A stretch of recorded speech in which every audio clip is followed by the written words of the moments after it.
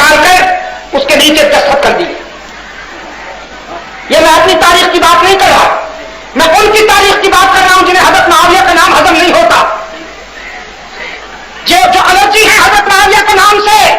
میں ان کی تاریخ کی بات کر رہا ہوں. ملا باقر مدرسی کی بہار الانوار اور شیخ مفید کی الارشاد, ان کی کشف الغمہ, اربری کی تصنیف اور ان کے مستند اور معتبر مورخین کی کتابوں میں یہ بات لکھی ہوئی ہے. باقر مدرسی کی حیات القلوب اس بات کی گواہ ہے کہ حضرت معاویہ رضی اللہ تعالیٰ عنہ نے دستخط پہلے کر دی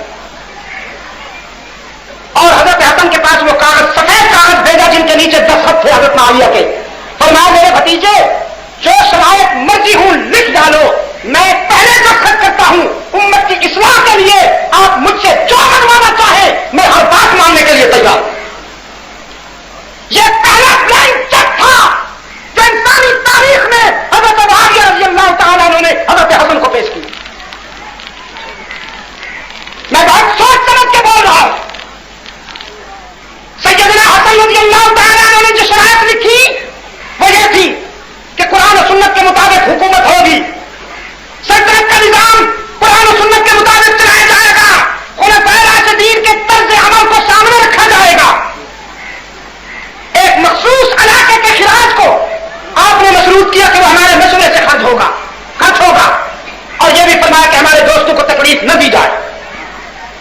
اس میں دو شرطیں جھوٹی لکھی گئی جن کا تاریخ میں کوئی وجود نہیں ہے کہ حضرت علی کو گالیاں نہ دی جائے, خدا نخواستہ. حضرت علی رضی اللہ تعالیٰ عنہ کے خلاف کوئی بدزبانی نہیں ہوتی تھی, یہ جھوٹ ہے. بلکہ اصل بات یہ ہے کہ جو صحابہ کو گالی دیتے تھے حضرت علی رضی اللہ تعالیٰ عنہ نے خود ان کو زندہ نظر آتش کر دیا, جن کی بقول تمہارے شیخ مفید صاحب کے تعداد 17,000 بنتی. 17,000 ایسے لوگ جو صحابہ کو بدکلامی کرتے تھے حضرت علی رضی اللہ تعالیٰ عنہ نے نظر آتش کر دیا, زندہ کرا. ربیع الاول سن 41 ہجری میں یہ مصالحت ہوئی اور حضرت حسن رضی اللہ تعالیٰ عنہ کا انتقال ہوتا ہے 47 ہجری, 47 کے آخر میں 48 کی ابتدا میں. تاریخ میں ذرا اختلاف ہے. تو 41 اور 47 کے درمیان کتنے سال بنتے ہیں؟ اگر 48 مان لوں تو کتنے بنتے ہیں؟ 7 سال. دعوت فکر دیتا ہوں کہ تاریخ کے کسی حوالے سے ثابت کیا جائے کہ ان 6-7 سالوں میں حضرت حسن اور حضرت معاویہ کے درمیان کوئی اختلاف ہوا. اگر آپ معمولی سے حوالے سے بھی ثابت کر دیں, جو سزا آپ تجویز کریں اس سزا کے لیے میں حاضر ہوں. کوئی اختلاف نہیں ہوا, باہمی اتحاد اور اتفاق سے کام چلایا گیا. پھر حضرت معاویہ کا انتقال ہوا سن 7 ہجری میں. 41 اور 7 کے درمیان کتنے سال بنتے ہیں؟ 19 سال. آپ اپنی کسی کتاب کے حوالے سے یہ ثابت کریں کہ ان 19 سالوں کے درمیان حضرت حسین رضی اللہ تعالیٰ عنہ اور حضرت معاویہ کے درمیان کبھی کوئی اختلاف ہوا؟ کوئی اختلاف نہیں ہوا. باہمی اتحاد و اتفاق سے مملکت کا نظام چلایا گیا اور اس کا نتیجہ یہ نکلا کہ امت مسلمہ کو ہر لحاظ پہ کامیابی نصیب ہوئی. حضرت معاویہ جب مسند اقتدار پہ آئے تو اسلامی سلطنت کی حدود 44 لاکھ مربع میل تھی. جب ان کا انتقال ہوا تو اسلامی سلطنت کی حدود 64 لاکھ مربع میل ہو چکی تھی. اور اللہ کے رسول صلی اللہ علیہ وسلم کی وہ پیشین گوئی سچی ثابت ہوئی. خطبہ ارشاد فرماتے رحمت عالم صلی اللہ علیہ وسلم مسجد نبوی میں حضرت حسن رضی اللہ تعالیٰ عنہ چھوٹے بچے تھے, تشریف لا رہے تھے. ایک چوکھٹ کو عبور کرتے ہوئے ٹھوکر لگی تو گر گئے. رحمت عالم خطبہ چھوڑ کر منبر سے اترے اور حضرت حسن کو سینے سے لگا دیا. سینے سے لگا کے پھر منبر پہ تشریف لائے اور اسی حالت میں خطبہ دیا کہ حسن کو سینے سے لگائے رکھا. صحابہ کرام غور سے یہ منظر دیکھتے رہے اور سوچتے رہے کہ اس سے پہلے تو کبھی ایسا نہیں ہوا, آج ہم یہ منظر کیسا دیکھ رہے ہیں. رحمت عالم نے صحابہ کی نگاہوں کا تجسس محسوس کر لیا. فرمایا لوگوں مجھے بدریہ وہی بتایا گیا ہے کہ ان نبنی ابنی ھذا سید، میرا یہ جو بیٹا ہے نا یہ سیادت کا معیار ہوگا. مجھے بدریہ کو ہی بتایا گیا ہے ان ابنی ھذا سید فلعل اللہ ان یصلح به بین فئتین عظیمتین من المسلمین. اس کے ذریعے میرا رب مسلمانوں کی دو لڑتی ہوئی جماعتوں کو شیر و شکر کریں گے، ان کا اختلافات ختم ہو جائیں گے، ان کا تصادم اتحاد میں بدل جائے گا. میرا یہ بیٹا مسلمانوں میں اتحاد کا نشان بن کر نکلا. اور اللہ کے رسول کی یہ پیشین گوئی سن 41 ہجری میں سچی ثابت ہوئی. میرے عزیز دوستو، میں صرف آپ سے اتنا کہوانا چاہتا ہوں کہ دینیات کے اس مسودے کو کینسل ہونا چاہیے کہ نہیں ہونا چاہیے؟ اگر تو وہ لوگ ہم سے کہتے ہیں کہ اس مسودے پر تمہارے لوگوں کے دستخط ہیں، میں پہلے بھی کہہ چکا ہوں، آج بھی کہتا ہوں، جن لوگوں کے اس مسودے پر دستخط ہے جس میں لکھا گیا ہے کہ حضرت فاطمہ حضور کی اکلوتی بیٹی تھی، حضرت معاویہ تاریخ کا مجرم ہے اور ان پر بدیانتی کے الزام لگائے گئے ہیں، جن لوگوں کے اس پر دستخط ہے وہ نہ کل میرے تھے نہ آج میرے ہیں اور نہ قیامت تک میرے ہوں. وہ جتنا مجھ سے ناراض ہوتے ہو لے، ان کے غیظ و غضب کے ترکش میں جتنے تیر ہیں میرے مقابلے میں چلا لے، لیکن میں کسی کو حضرت معاویہ سے بڑا نہیں سمجھتا. میں حضرت معاویہ کے جوتے کی نوک پر ایسے پیشہ ور خطیبوں کو قربان کرنا اپنا ایمان سمجھتا ہوں اور اپنی آخرت کے لیے ضروری سمجھتا ہوں. میرے عزیز دوستوں، میں آپ کی خدمت میں یہ کہہ رہا تھا، صدیق اکبر کی موجودگی میں تجہیز و تکفین ہوئی. جب یہ مسئلہ آیا کہ حضور کو غسل کیسے دیا جائے تو صدیق اکبر نے بتایا، اللہ کے رسول کا ارشاد تھا کہ میرے جسم سے کپڑے نہ اتارے جائیں. چنانچہ آپ صلی اللہ علیہ وسلم کی قمیص کو رہنے دیا گیا، چادر تان لی گئی اوپر، اس کے پردے میں آپ صلی اللہ علیہ وسلم کو غسل دیا گیا. پھر جب کفن دیا گیا تو پردے میں وہ پہلا کرتا اتار کر کفن پہنا دیا گیا. غسل کے وقت قمیص نہیں اتاری گئی اللہ کے رسول کی، اور یہ صدیق اکبر کا مسئلہ تھا. پھر یہ پہلو آیا کہ تدفین کہاں ہونی چاہیے، اللہ کے رسول کی قبر کہاں بننی چاہیے. پھر صدیق اکبر نے یاد دلایا، اللہ کے رسول نے فرمایا نبی جہاں انتقال کرتا ہے وہیں اس کی قبر بنتی ہے. امت متفق ہو گئی کہ حجرہ عائشہ میں ہی حضور کی قبر بنے گی. اب یہ اتفاق تھا کہ جہاں اللہ کے رسول کا انتقال ہوا وہ صدیق اکبر کی بیٹی کا گھر تھا، وہ صدیق اکبر کی بیٹی کا حجرہ تھا، لیکن اللہ کے رسول کے ارشاد کے مطابق امت اس فیصلے پہ متفق ہو گئی کہ یہی تدفین ہو. اور قرآن نے مہر لگا دی، فرمایا منہا خلقناکم وفیہا نعیدکم، منہا خلقناکم وفیہا نعیدکم ومنہا نخرجکم تارۃ اخری. ہم نے یہیں سے پھر اس کا خمیر اٹھایا، یہیں اس کو واپس پہنچایا اور یہیں سے اٹھایا جائے گا. قرآن منہا خلقناکم وفیہا نعیدکم ومنہا نخرجکم تارۃ اخری. اور ابوبکر تیری عظمت پہ قربان جاؤں، ایک اور مطابقت بھی عجیب ہو گئی کہ جہاں رسول کی قبر بنی وہیں صدیق اکبر کی قبر بنی، تو معلوم ہوا ان کے خمیر کی مٹی بھی اکٹھی اٹھی تھی، اس لیے یہ ایک ہی جگہ پہ سو گئے اور اسی ایک جگہ سے حشر میں اٹھیں گے.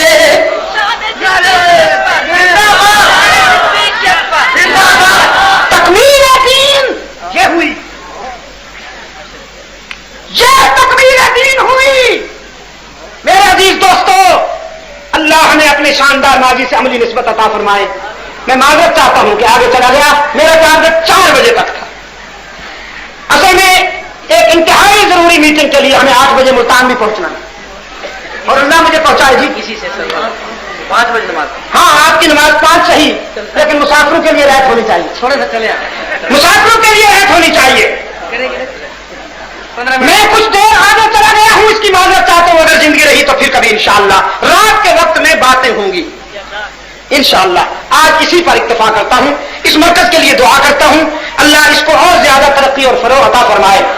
آپ کو ایک بات سچ بتا دوں، دل میں رکھنے کا میں عادی نہیں ہوں. شیخ رفیق تشریف لائے تھے